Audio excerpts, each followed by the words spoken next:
Okay, I'm going to start with a slideshow.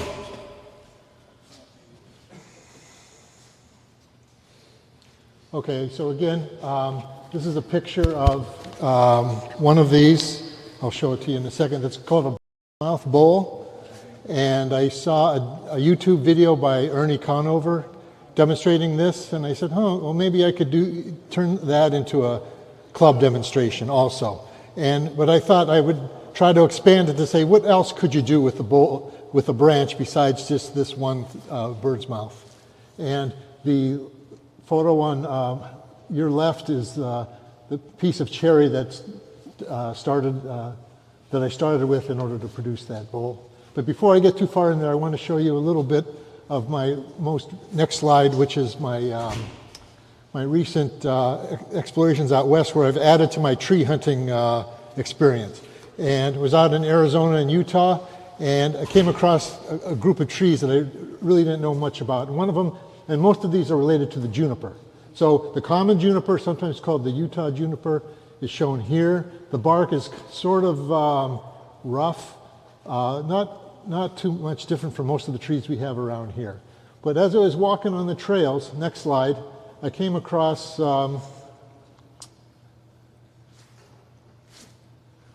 this tree with smooth bark that was peeling like a birch tree peels. And the leaves, the needles were exactly the same as the juniper, and I couldn't figure out what was going on until I did more research, and I discovered it's called an Arizona cypress. And the next slide shows even a better example of the smooth bark. It almost looks like a telephone pole sticking up out of the woods there. So that was fascinating to me. Next slide shows the real big difference is the berries, or actually these are cones, but the juniper berries are shown in the upper right, my right.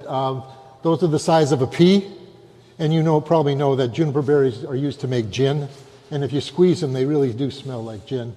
And the cypress cones are almost the size of a golf ball, and when they open up, they look like that on the right. So anyway, I thought that was fascinating. Next slide. The other thing then I came across also in the same area is another type of juniper called the alligator juniper, and the bark really does look like an alligator's back. So I've seen some guys on the AAW forum that specialize in turnings out of alligator juniper, and I thought it was pretty nifty. So discovered that in the wild. And finally, the last tree that I came across is the bristlecone pines. And this is in Utah. And these only grow at high elevations, like 8,000 feet or more. These are the oldest trees in the world. And the oldest ones are more than 5,000 years old. Those are in California. But the ones in Utah, a little bit younger. So next slide. This is the oldest tree in Cedar Breaks National Monument, 1,600 years old. So again, what's that? That's 300 AD. That's a lot. That's pretty impressive. Those tree is about 7 or 8 feet in diameter, and you can see that a lot of it, the tree is dead, but it's still producing healthy branches, and healthy cones are all over the place. Next slide. There's a few more examples of these trees. They are not these bristlecone pine forests. They're not very dense. The closest tree to any other tree is about 10, 15 feet away, and you can see they're pretty gnarly looking, pretty nifty. That's it. Next slide. Oh, and one final picture, just because I liked it so much. We were there in the last week of September, and the aspen trees had turned golden, and the contrast with the green evergreens, I thought that's my favorite picture. So that's a little slideshow for you. Now to the main topic. Next slide is bowls from a branch. All these bowls were taken from a willow tree. And the willow branch, the section of blank that I used for all these pieces is shown in the back there. And again, trying to explore different forms that you could make with this. The one on the far left with the natural edge is probably my favorite. And I'll probably try to reproduce that today along with the bird's mouth shape. That's it for this slide. Now, you might want to know, you might have seen a lot of branches in your backyard or on the street, on the tree lawns, and almost always they have these huge cracks through them, through the ends. And so how do you avoid the pith cracking in these pieces? How did I avoid it? And basically, I got four steps there. You must use freshly cut green wood, or you don't must, but you increase your chances of success with fresh wood. And so today I'm going to cut the wood right before I start. I got the logs kept in a very long length, at length, and I only cut it to size when I'm ready to go. And you get the walls reasonably thin as soon as possible. And you could stop then. Ernie Conover did not do anything special on his bird's mouth bowl. He didn't do anything except make the walls thin. But what I like to do microwave drying. And I'm going to explain my technique there. In addition to that, you could also try desiccant. Now, Ernie and Dave Hout have really pioneered the use of desiccant, where those fine granules, those silica granules, you immerse the bowl into these granules, you seal up the bag, and apparently overnight the bowl is dried out and with very little cracking, if any. So I've never tried that. I got a microwave and it works for me, and so I have not bought a desiccant, but it sure looks, when you watch those videos on a desiccant, you could probably make them work. Okay, let's go to the next slide. So, my theory on microwaving, and I put "my" in quotes because I don't really know if I'm the first one. I haven't done extensive research on everyone who's done microwaving, but what I have seen is that most people who use microwave drying of wood bowls, they use modest times and prolonged cooling in between each microwave zapping. And what I like to do instead is I use high heat instead of moderate heat to generate steam. And the idea is to do the equivalent of steam bending. And this is a quote from a website. Steam bending is the process of softening the wood with steam until it becomes pliable enough to bend. And the infusion of steam softens the wood's lignins. And once that happens, it allows the fibers to slide against each other. And when the wood cools, the lignins harden again, and the wood holds the bent shape indefinitely. So what I'm trying to do is I'm going to try to get the wood so hot that it forms steam, and it will relax the stresses and prevent cracking.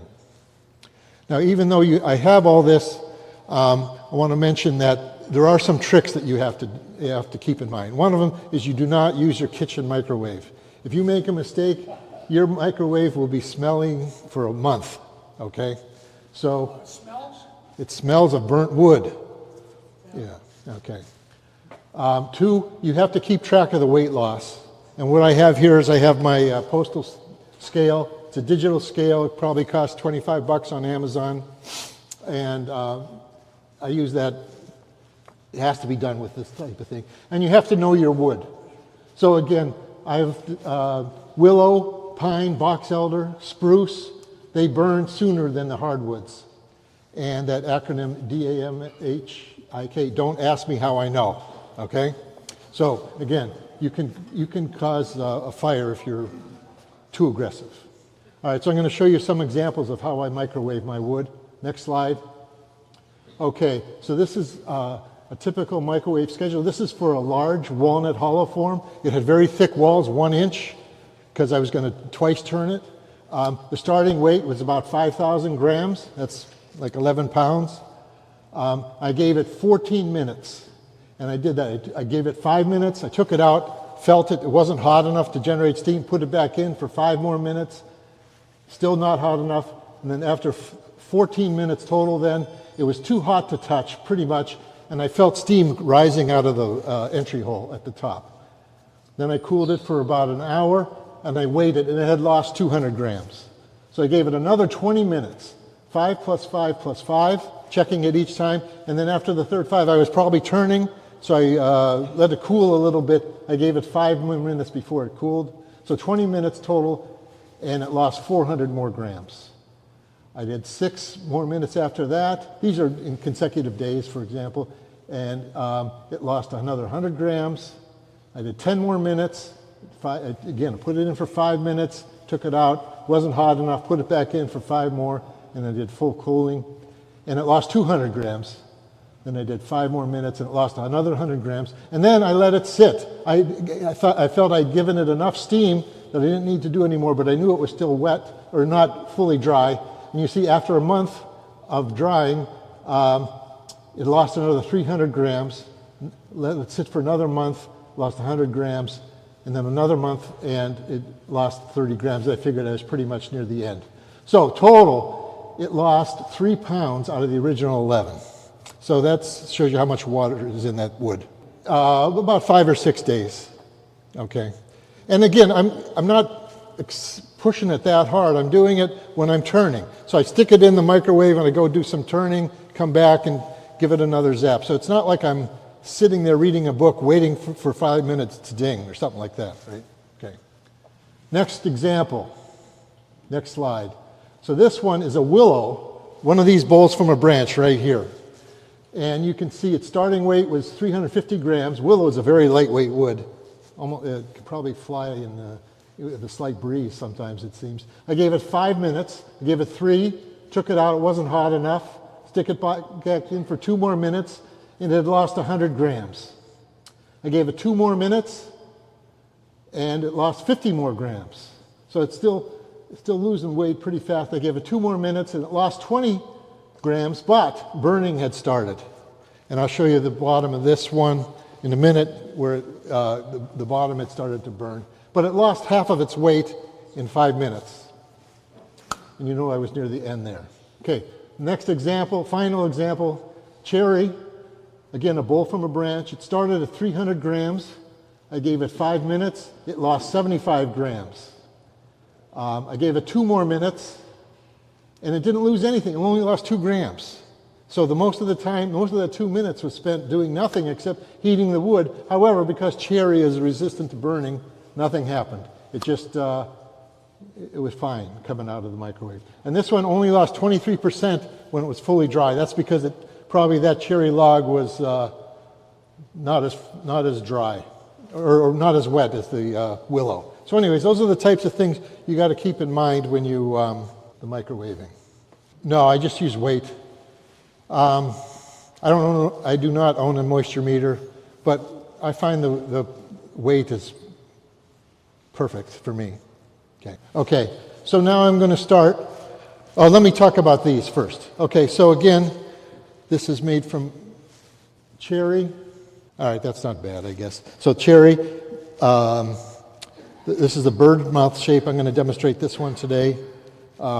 This was still after, it was once turned, okay? So you'll see it, if you come up close, you'll see it's a little bit oval because as it dried, it turned oval. And you can see in the pith, there was some minor cracking of the pith. As you know, fruit woods are some of the most notorious for cracking. This one was sealed with CA glue and it's fine. All the rest of these are from willow. And again, just exploring some shapes. This is the one where the bottom, it had started to burn. Okay, and it's charred a little bit. Didn't ruin the piece, but I was getting close. This is my favorite shape. I like this simple shape better than these wings. And again, the advantage and disadvantage of including the pith is it looks pretty damn cool. However, it will crack. And this one, willow was not as susceptible to cracking. This one did not crack. This one had some minor cracking on both sides. So, and you see the different shapes you could make. And finally, starting with a larger piece, all these ones we here were pieced like this, about roughly the same length as it is diameter. This piece here was about twice the length. You make a natural edge bowl, not too much different from what Pete will be doing next month. So I'm not going to show how I did this one, but it's pretty much the same as what he'll do next month. Did you microwave that one as well? Microwaved them all. Okay. And you can see the pith running through the bottom here. Looks quite nice. There is a little bit of minor cracking on this. Easily sealed with CA glue. All right. This one here, I was intending to twice turn this one because it went out of shape. You can really see the elliptical shape. It's about maybe a 1/4 of an inch out of round after drying. But I don't really like this the contour I made that much, so I haven't really gone back to it. I think these wings are too big and just looks out of proportion to me, so I'll probably just put it in a pile and wait for some other opportunity. Or maybe I'll cut it off to make a shape more like this. Okay. All right, so again, I'm going to go over to the chainsaw. All right, so this piece of wood, it's got a lot of cracks on the end, and so I'll just chop off about an inch, 2 inches maybe.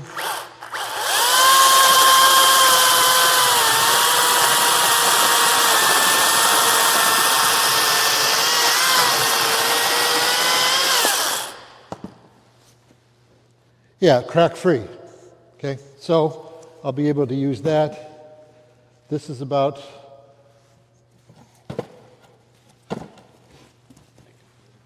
it's okay.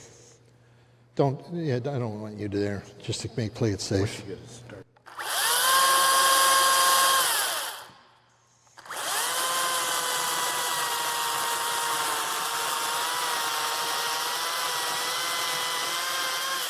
All right.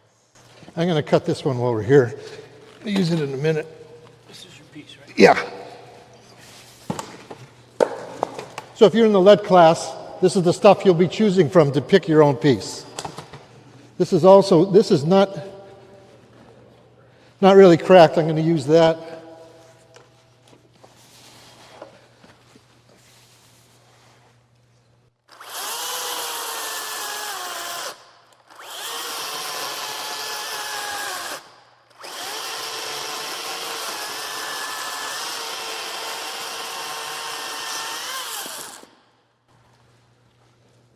Okay, so you see on this cross section, well, I didn't cut that straight. It's not a perfect round cross section. You would want to try to choose the best symmetry. You wouldn't want to cut it like this because you'd have fat and narrow. You'd lose too much of the wood when you're turning. So I would line it up like this.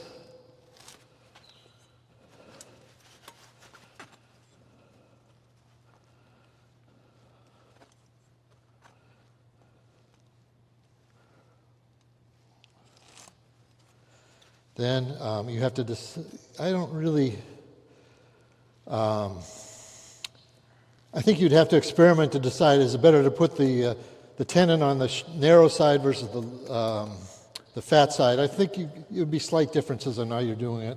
I'm going to draw a line across here, and I'm going to put it in the midpoint. It would be right about here. Then I'm going to remove the bark for mounting.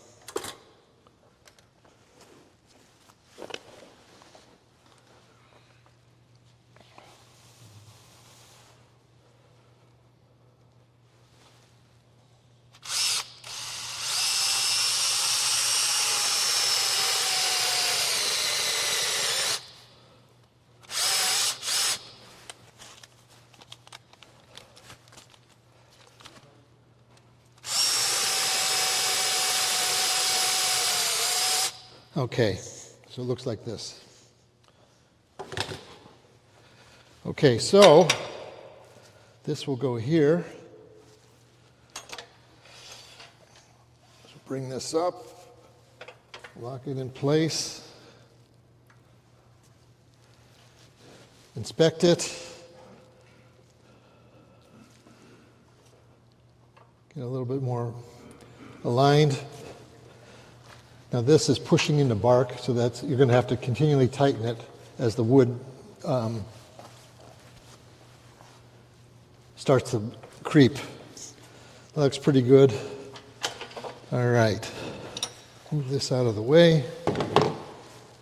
Now this is wet wood. It doesn't generate as much dust, but the bark is, first of all, it's dry. Second of all, it's very crumbly. And bark is a weird material. It's soft, yet it's abrasive.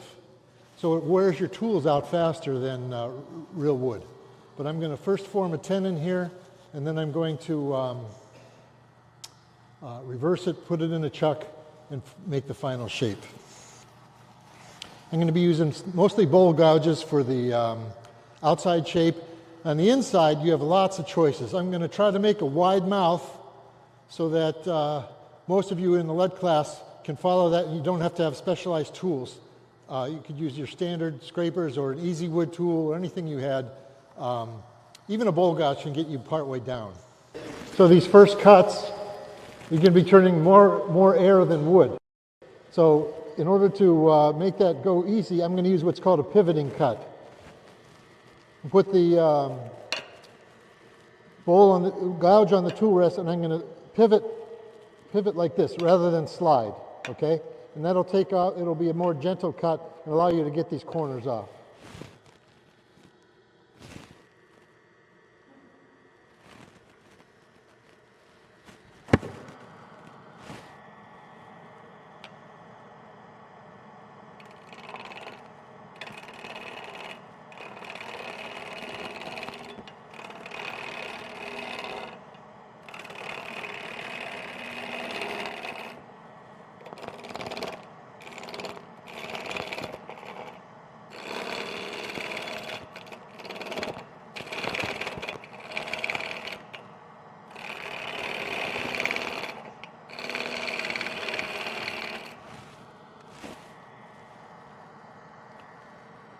Okay, so you can see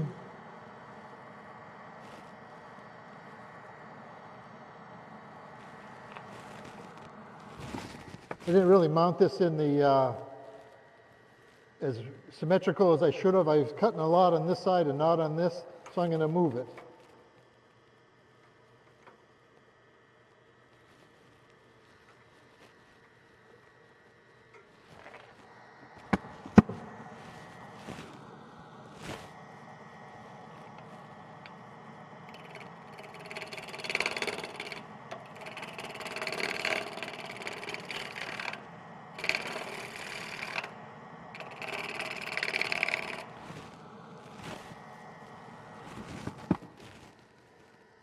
Improved, not quite as, still a little bit off. Move it again.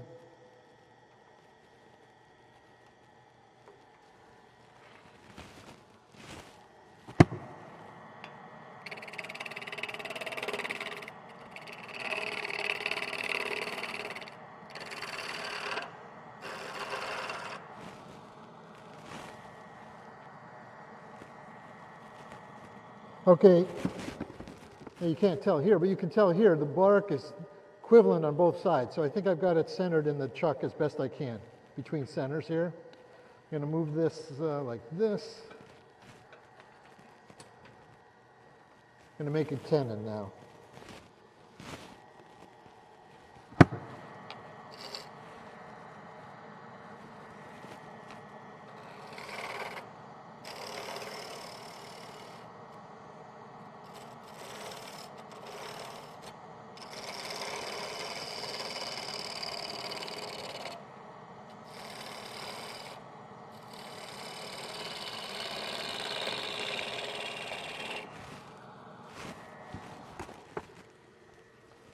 Okay, so this is side grain orientation.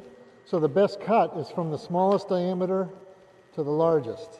And you see that if you were up here and you could inspect, you can see there's no tear out. Also, this wood is kind of green, so it's cutting quite easily. And see, I still got to make the tenon a little bit smaller.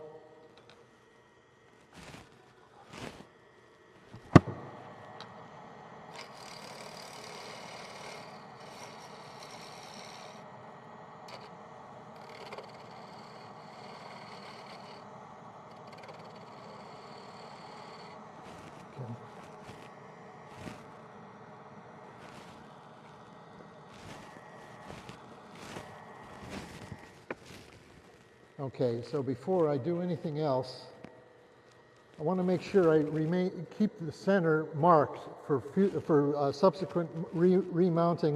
You want to keep the center marked. So I got to get rid of this bark. Luckily, it's not very adherent.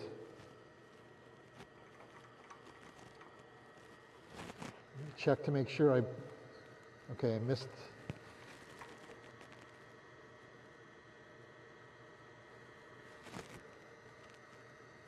That's pretty good. Okay, so now I'm going to finish the tenon.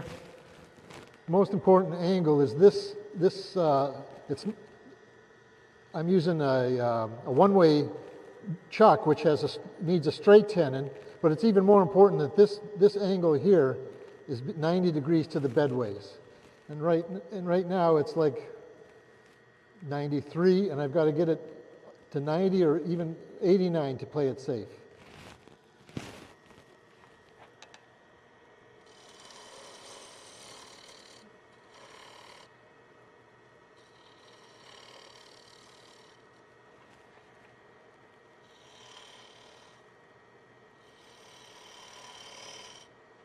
I always chamfer that edge there.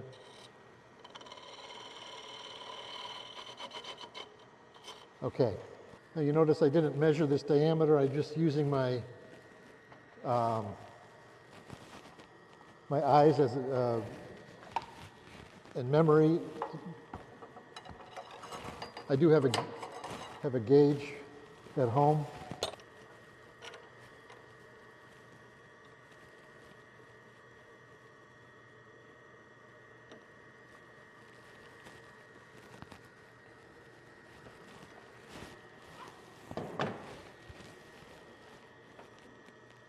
You don't really need a tailstock support, but I always use it if I can. This is green wood. This is going to be loosening over time because the steel will clamp on the wood and the wood will sort of deform to that. So having the tailstock support is always a good safety measure.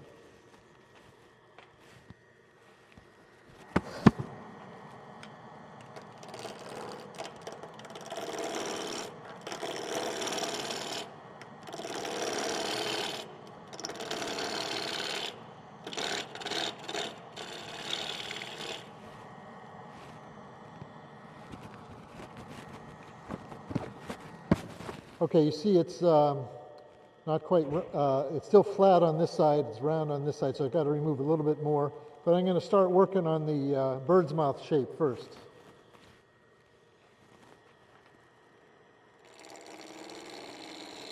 So again, I'm sliding the tool into the wood and I'm pivoting at the same time. Got the tool into my body.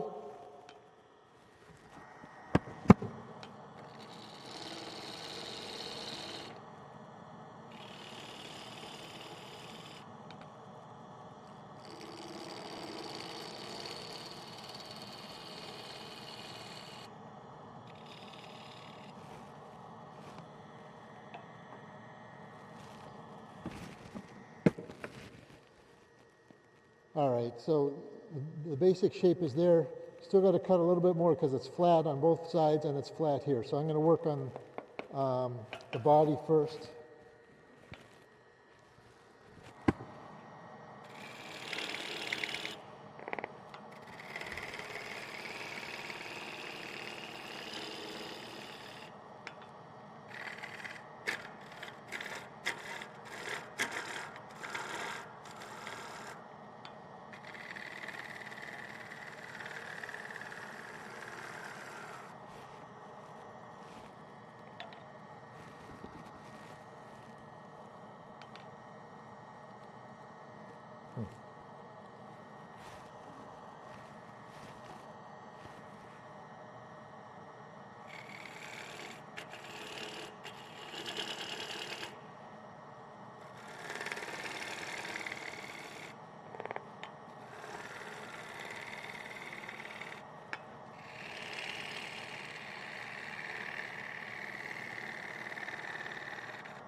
Okay, it's round here, both sides. This, the tip, a touch of flatness on this side. I'm going to bring it in a little bit now.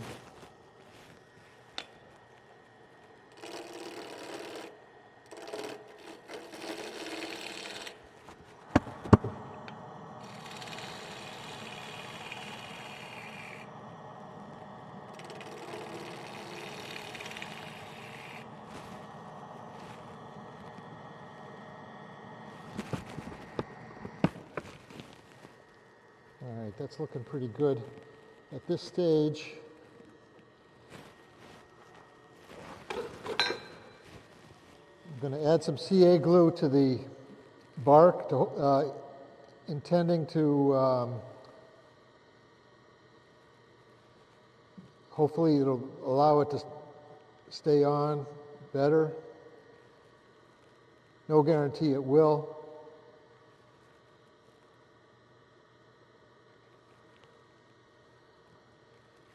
Okay. Now the other thing with cutting bark,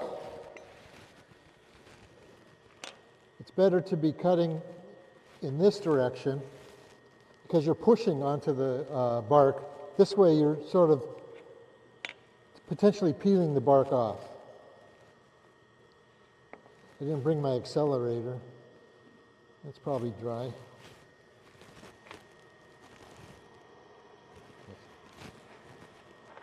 going to turn up the speed a little bit.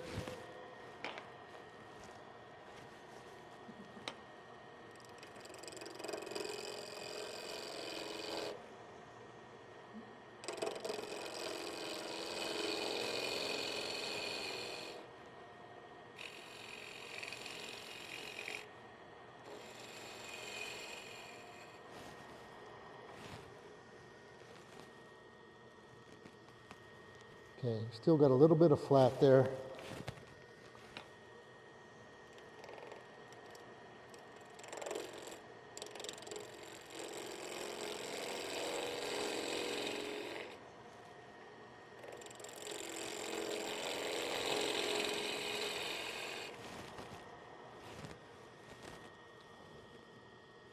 Okay, just a touch.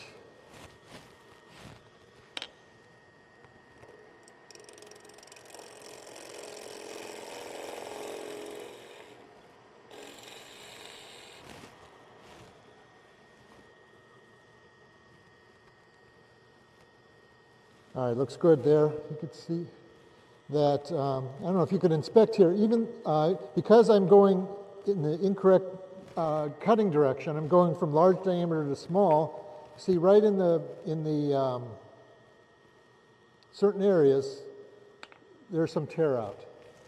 Number two, this gouge is already dull because of cutting through the bark. So I'm going to switch to another gouge to get the final shape.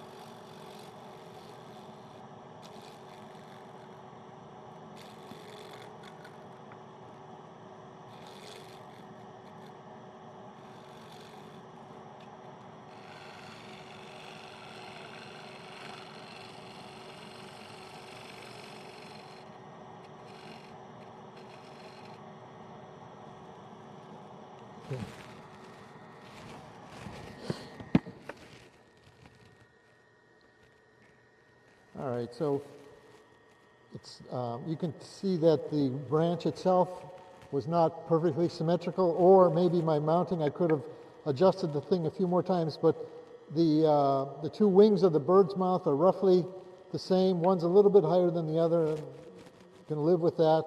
And you see on this side, the heartwood is just showing through. On this side, it's all the way across. So you can see there's a little bit more asymmetry in this piece. Now you have to decide. You can see this piece here is kind of squat. This one here, I'm going to make a judgment to make it more like a vase shape. So I'm going to continue this curve down into the tenon at the end. Okay.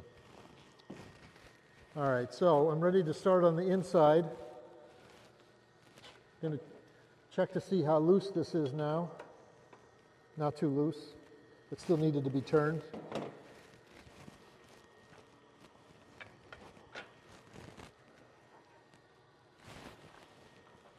First thing I will do with a smaller gouge. I'll make a little starter hole.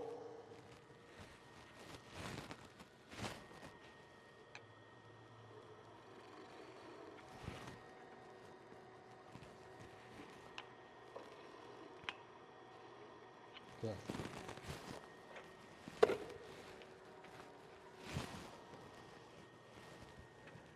And I'll drill for depth. I have a little bit of a washer on here, rubber washer, that I use to set the depth. Otherwise, you use masking tape. I'm going to go about to there. I'm going to leave a little decent amount of thickness at the bottom in case I change my design in the last minute.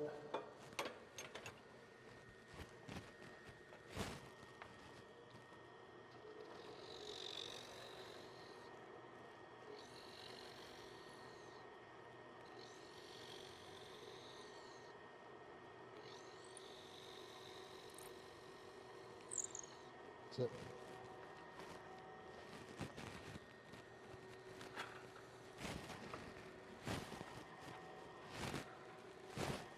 Now, when I'm turning at home, I'm not stopping as much to explain things, but I am stopping a lot to look, because you have to train your eyes to see a complex shape like this. So the first thing I'm going to do is I'm going to remove the bark to form the mouth of the bird's mouth. And going to establish the wall thickness. So I'm going to remove about from here down.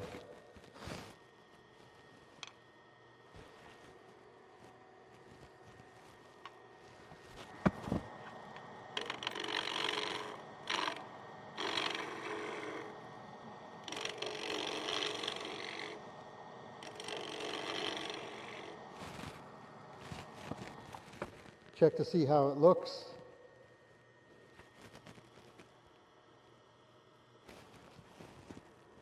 Not bad. You see the I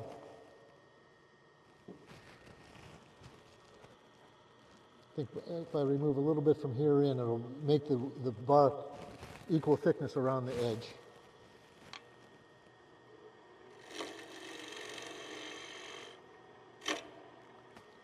Now, when you're turning the inside of a bowl, you're always going from the rim inwards on the inside. That looks pretty good. So now I'm just going to remove wood to make this hollow. Still too high of a tool rest.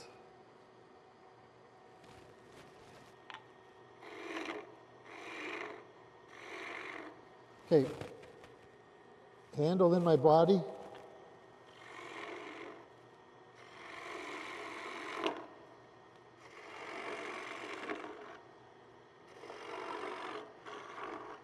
Now, if I was at home, my lathe is much shorter. I would be pushing straight in. It can't get the perfect angle with this long bed lathe.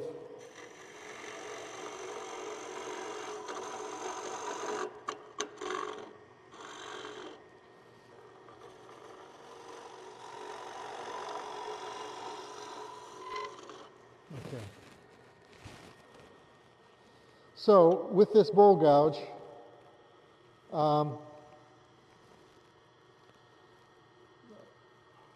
I'm already to this neck, okay? If I was in a better position, maybe on the opposite side of this lathe, I could go another couple inches. But what I'm going to do is I'm going to get rid of these bumps on the contour, and then I'm going to switch to another tool.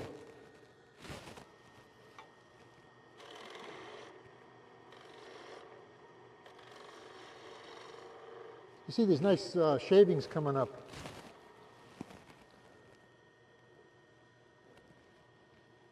Yeah, that's pretty good. I'm going to use a shear scrape to finish that off, but it's very smooth cutting in there.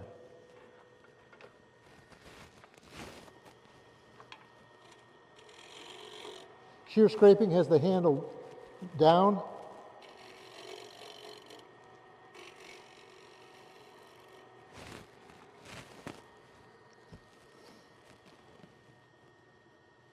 Yeah, very smooth, tiny bit of tear out.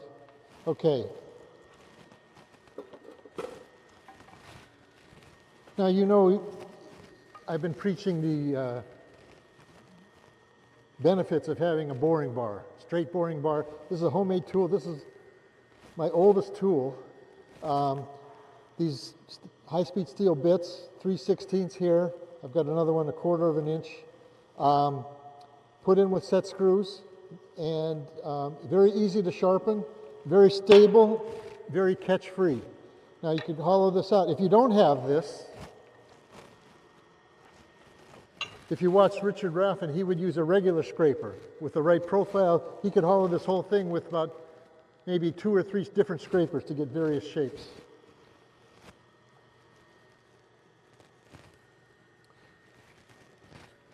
Here's a carbide tool. This is a rockler. Same thing, you could push into this, remove a lot of wood with this. So there's a lot of options to do this.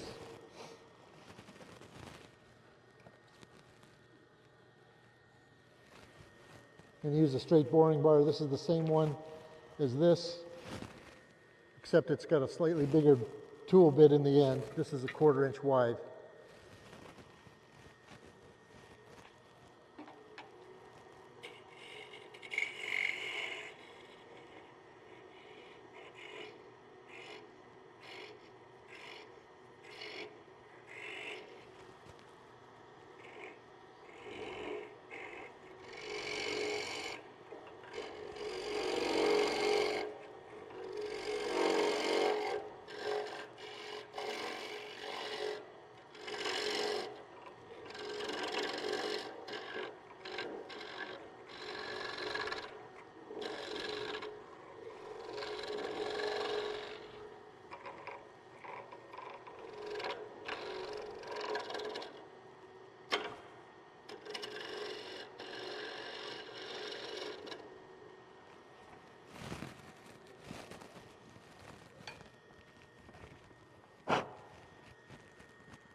I didn't bring my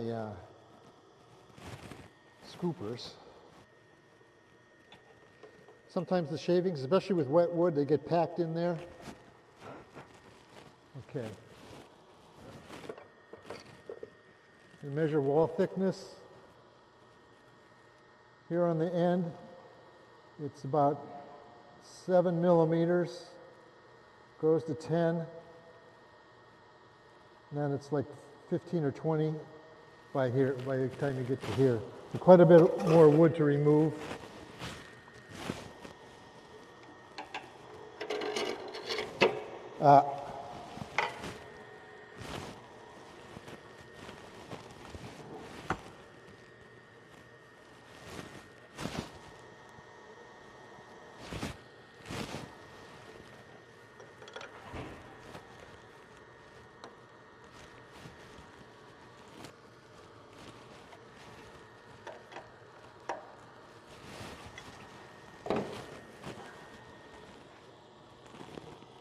Wish I could get over farther. Yeah.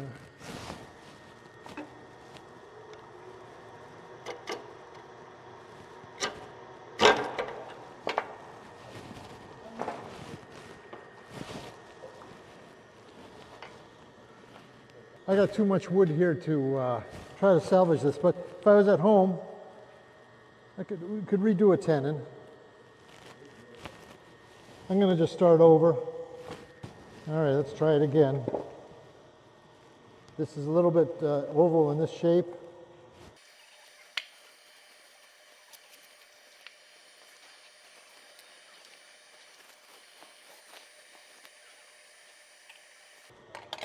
This little branch is going to give me a little pain in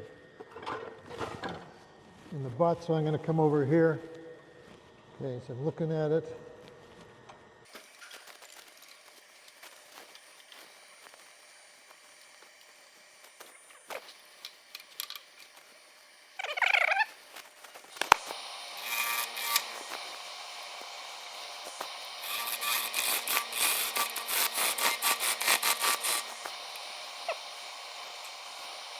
The width of this bark is about the same on both sides.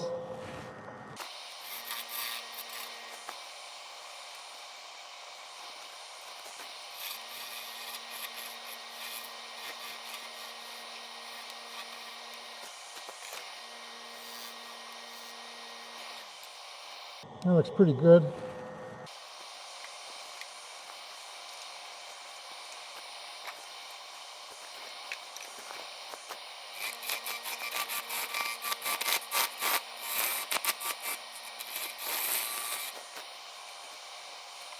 Okay, a little bit flat, same size flat on both sides. So this branch was a little bit better to work with. I still got to remove a lot of wood to get bark free here.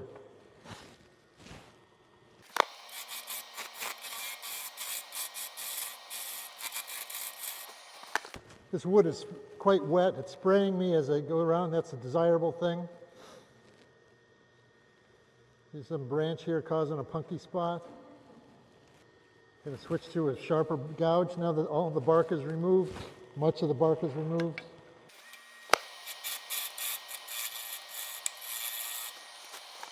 See how I'm standing over here? I always like to make a practice to stay out of the line of fire. Here, if something went wrong, potential of the bowl to come into your face. This way here, it'll skip by you, more often than not. Don't ask me how I know that. All right, I'll still stick with trying to make a bird's mouth bowl. This will be a slightly larger one. All right.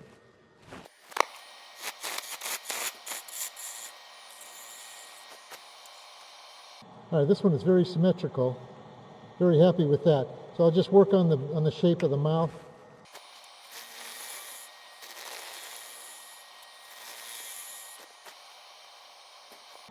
That's great. All right. Now again, I'm cutting in the opposite direction. There's not very much tear out. Maybe a little bit. But I'm happy with that. I'm going to work on the outside shape.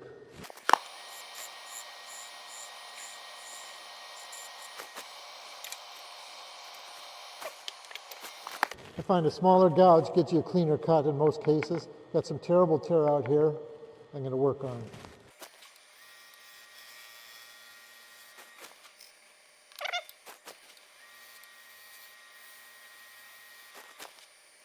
Yeah, it's all gone. All right. So I'm going to work a little bit more on the shape now. There's a crack in the pith, only on the one side.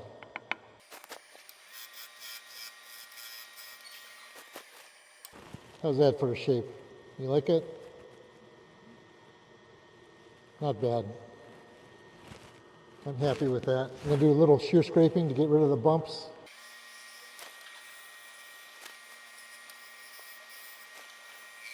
Just refining the shape a little bit.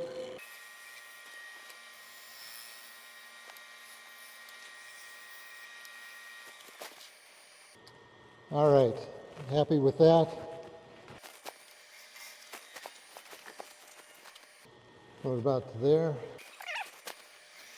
Usually you don't drill it at such a high speed.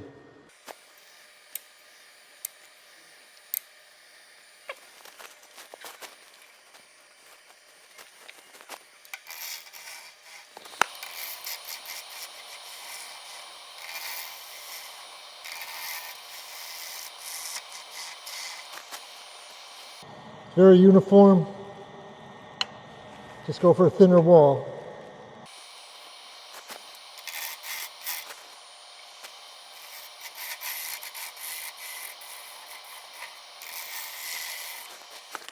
A lot of people ask me why I turn with green wood. It's such a joy to cut wood that's so, look, all this moisture's coming out. It's just fun. All right, I'm going to leave the bark a little bit thicker on this one. I just think it looks nice that way. I'm going to get rid of these bumps and I'm going to try to hollow out the rest.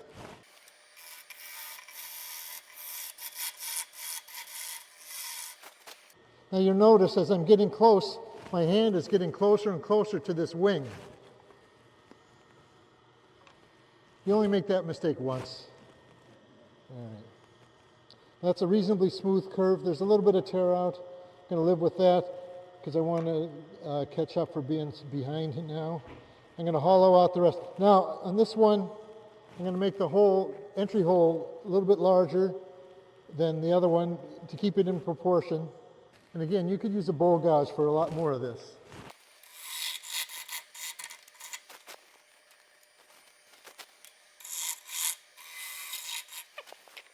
Again, if I was at home, I'd be a little bit less awkward position. I'd be more comfortable. But it's however you've learned. Drop the tool rest a little bit. You want to be cutting on center with these.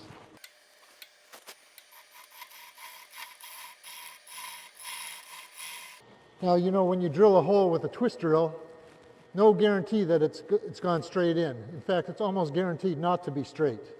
So the first thing I like to do is widen the hole and get it symmetrical with the turning.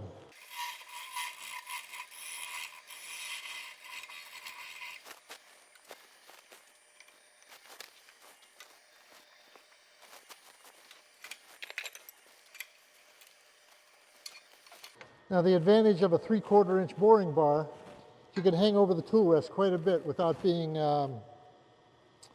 too much vibration. So I'm using the tool rest to give an indication not to go over that and get my hands chopped up.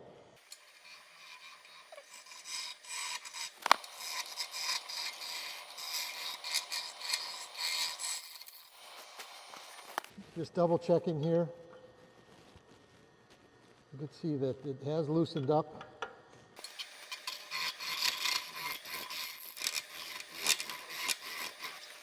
All right, that's just too loose. Let me try this one here. Okay, I think I got to the bottom. Check. About right to here. All right, now I'm going to start working on the wall thickness. Again, this tool will do this all for you, but there's no reason you couldn't use a conventional scraper. Conventional scraper, you want it a little bit higher than center. I'm going to try this, see how I do.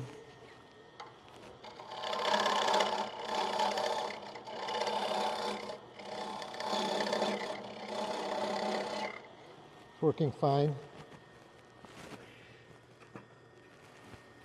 Try a carbide tool.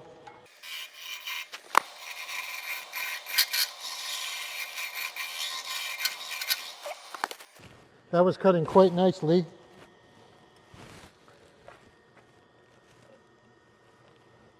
All right, so 10 millimeters,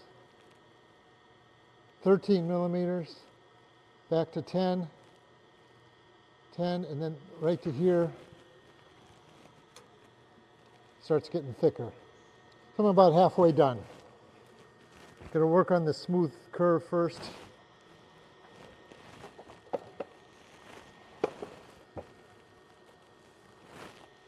Maybe I'll use this in scraping mode.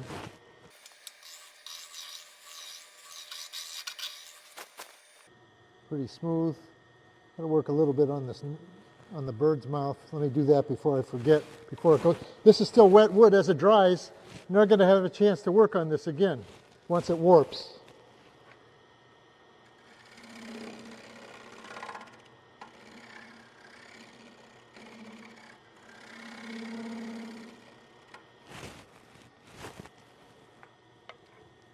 Okay, very smooth.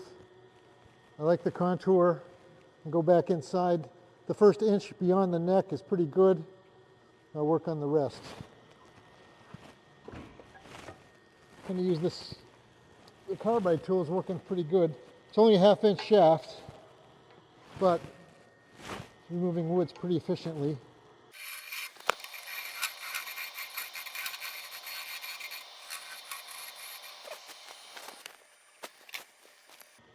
Ten millimeters. 10, 10, 10, 10, 10, 10, 11, 15.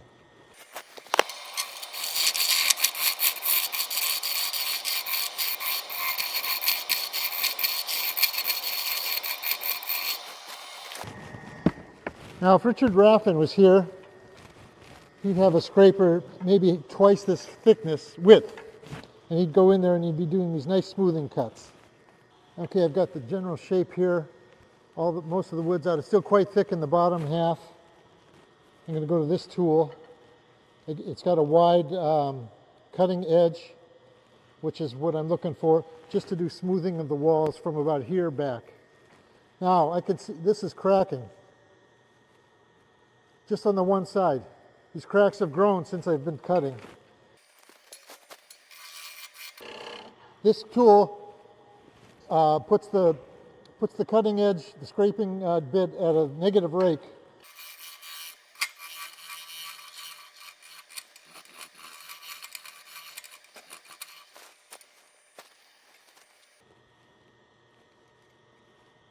Ten, 9, 9, 10, 10, 10, and right down when it gets to here, it's just 25, 20, huh, okay.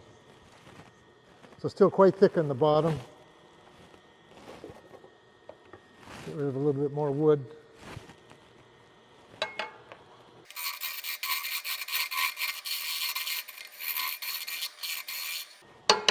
Also, you might notice my preferred tool holding is against my belly. Since I'm out here like this, I can't do that, so I'm putting my whole forearm on the shaft.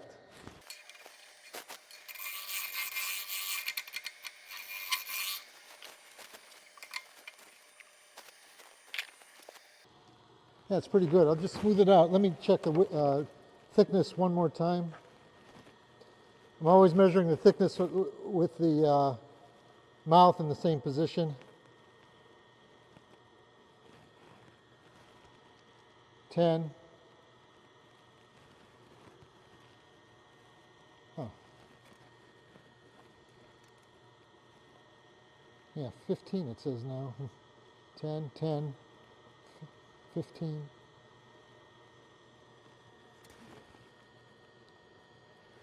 All right.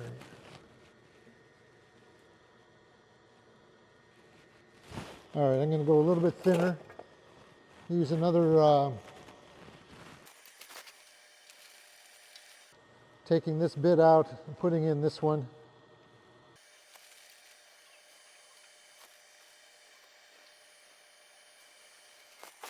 This is the same deal where if you twist the handle, you get a negative rake orientation. I think that means I'm too low. But whenever you hit that pith, it's more resistant to cutting.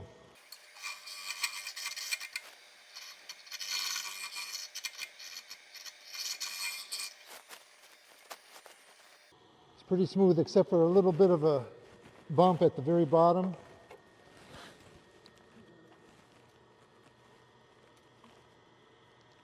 Ten, 10, 10, 11.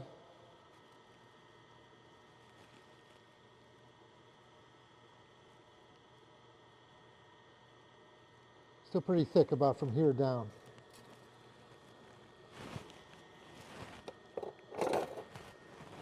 You feel in here, looking for bumps.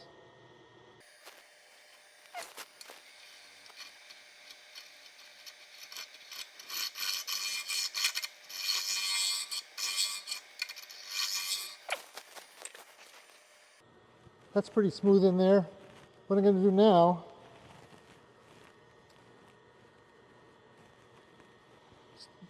still relatively thick walls. I could choose to twice turn this still, but it'll be awful thin when I'm done. I think I'm going to sand the outside, take it off, microwave it.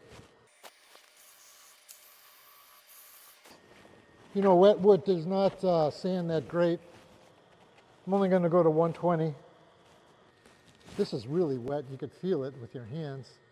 I'm just going to try to get this, get rid of these tool marks a little bit. Slow this down.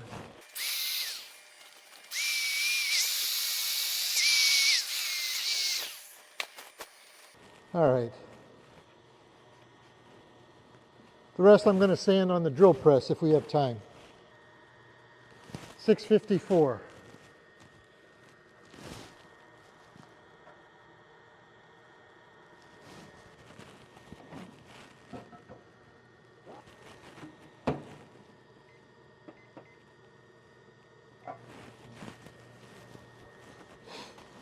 All right, I'm going to show you this one here while we're waiting. How I do the bottom.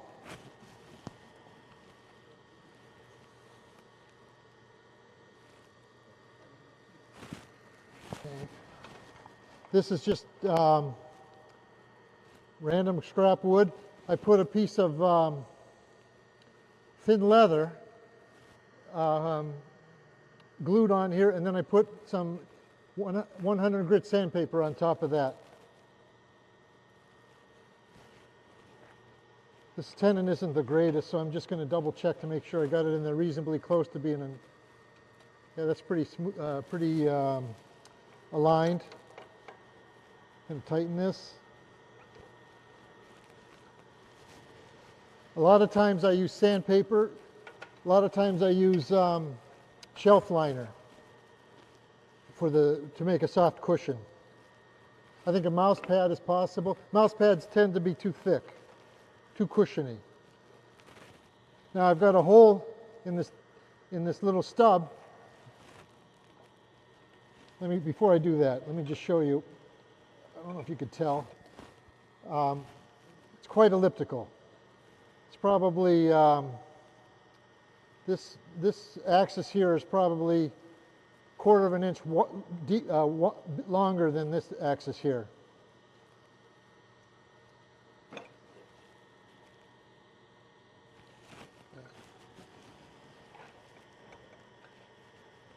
This stem that's going all the way to jam at the bottom of the bowl allows you to have any type of funky top without any problem.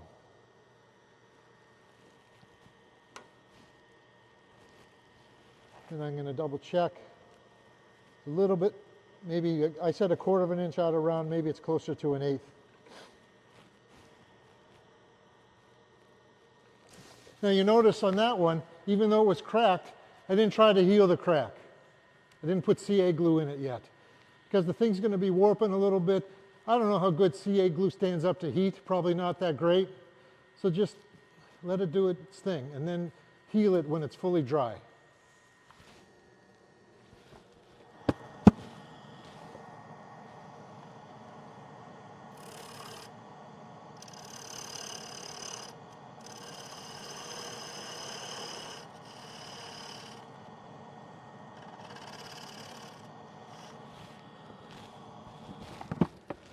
Okay, now it's square. You could reverse it and twice turn the whole bowl inside and out. Improve the surface for sanding. Get the inside. You can't sand the inside very easily, except on the lathe. But I'm going to just do show you how I shape the bottom, and I'm going to take off the tenon and leave it as a once-turned bowl.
All I'm doing now is when I'm cutting, I'm looking at the top contour to see if I like it.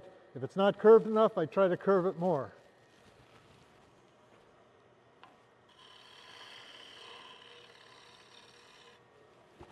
Very common design mistake to not curve it, keep the curve going all the way to the bottom. Did that beep? Okay, it's hot, but I could still hold on to it. The cracks have grown like crazy on the outside. I'm going to give it another minute.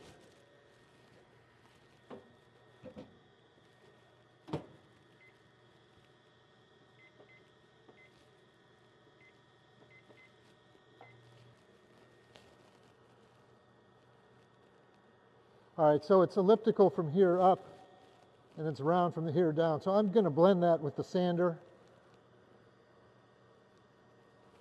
See how I do. But before I do that, I'm going to finish the bottom. Have to make it a little bit concave so it sits nicely on the table. I like the curve quite a bit.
I don't know if you can see them. Anyways, they're pretty big. Bigger than anything that I've done in practice.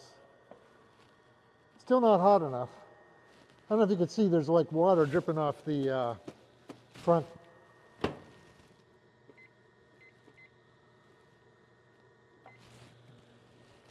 The front window of the microwave was soaking wet with condensation.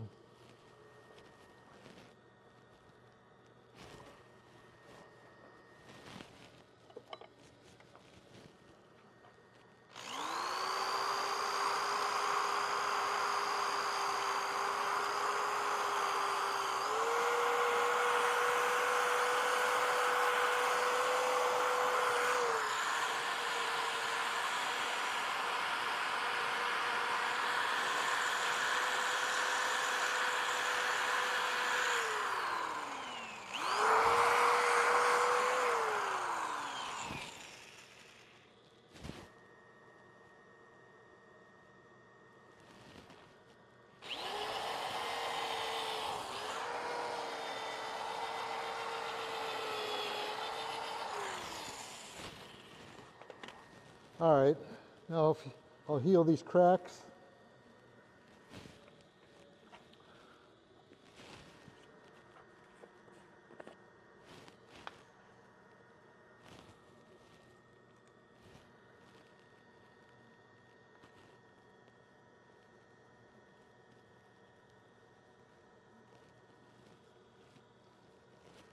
A little bit of sawdust never hurts.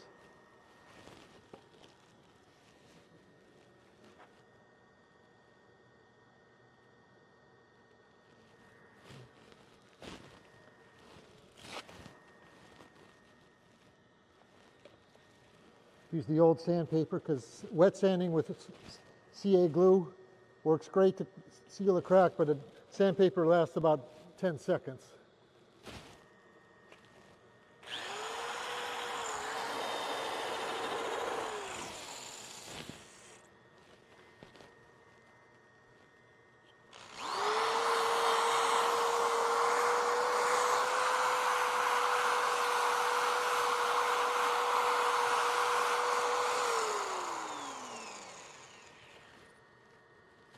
Maybe one more. So the wet sanding is driving sawdust, sanding dust into the crack.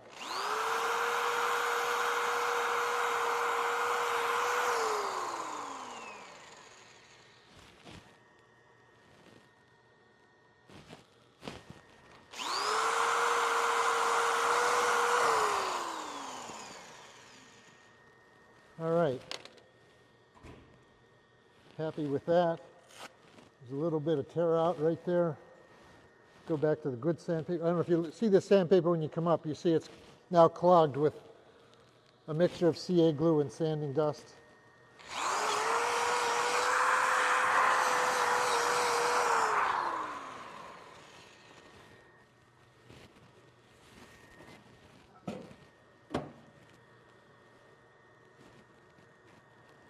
Okay, now it's pretty hot.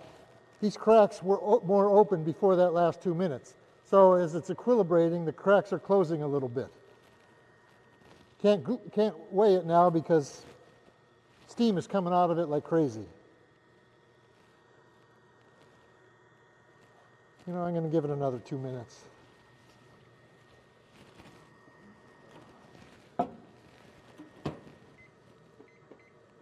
One spot I want to get rid of.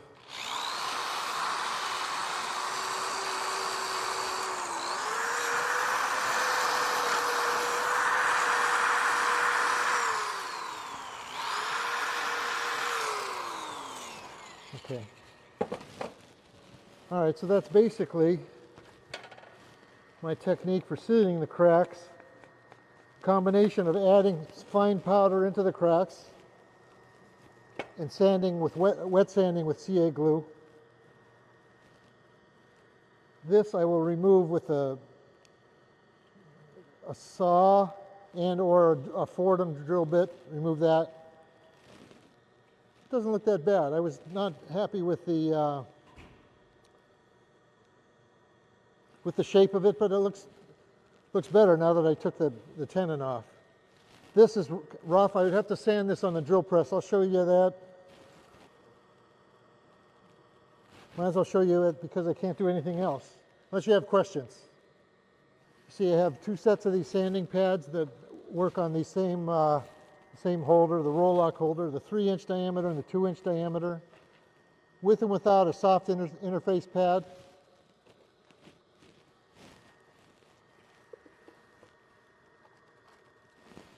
This is 180 grit.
And I'm going to switch to wet sanding. There we go.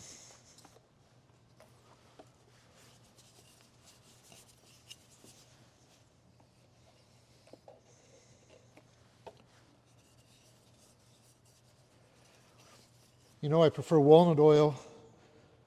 There's no solvents in walnut oil. It could actually moisturize your hands. No fear of absorbing chemicals. The walnut oil that's used by wood turners, for wood turners, is almost certainly not allergenic because it's been treated, heat treated to make it, to remove the allergens.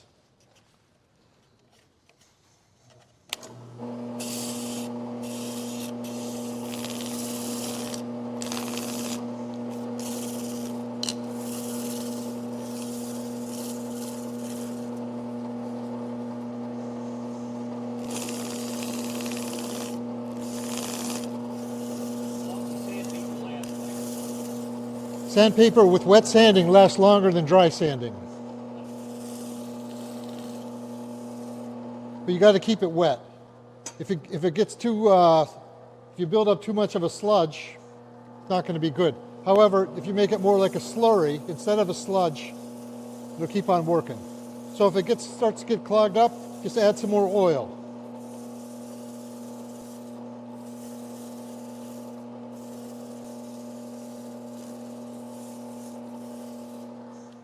Now the oil is being absorbed, especially into the end grain, so you got to sometimes refresh it. This is 240 grit. I would usually go to 400 grit, but I would have to work on this at home before I was satisfied to go to 320 grit. There's a couple of grooves in here I got to get rid of, tool marks. Thank you.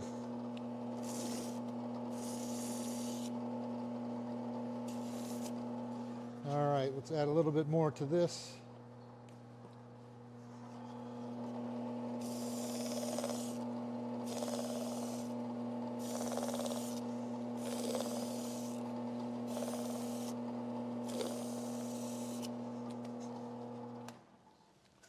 Okay. See when it's being wiped off, some of the sawdust is coming off. However, some of it has become a grain filler, and I think that makes it feel very smooth.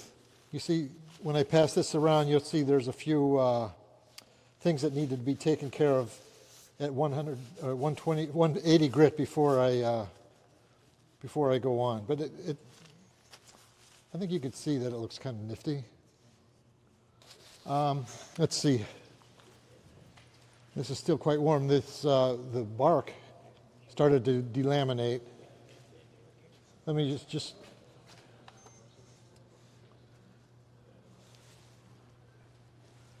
530, and it's still quite warm. So in an hour from now, it'll be below 500 for sure. So, and these cracks, they're almost gone on the one side. I mean, they opened up and then they closed. So they're still there, of course. I mean, it's a weak spot. However, they're not going to require much filling at all. Just like any of these. It took about 2 minutes to feel that one crack. Something similar for this. So this one here, it might have, yeah, I'm probably at home, I might put this back on the lathe and get it just a little bit smoother on the inside, thin out the walls a little bit. But and then I got to decide if I'm going to try to salvage this bark or if I'm going to just remove it all. So how many minutes did I give that? 10 plus 2 plus, I bet you almost 20 minutes. It's not even close to burning at all. I mean, there's so much water in that thing that I'll probably give it another 15 minutes tomorrow and stop at that point. I'm surprised that it didn't get hotter. I think but anyways, that's how I do it.